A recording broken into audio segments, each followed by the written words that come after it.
Hi, Tony here. US equity markets are set to finish this week at fresh record highs, supported by strong gains in tech stocks and building optimism around a potential 60-day ceasefire extension between the US and Iran.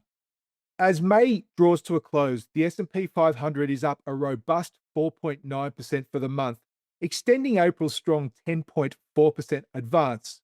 The Nasdaq 100 has surged by 10% this month, extending those 15% gains which we saw in April. Closer to home, the ASX 200 is on track for a second consecutive small weekly gain after yet another volatile week.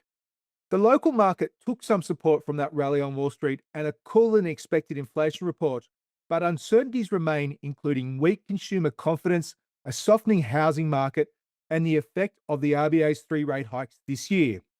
Looking ahead, as the developments in the Middle East appear to be drawing to a close and the bulk of the US earnings season has wrapped up, attention will swing back squarely to the economic calendar.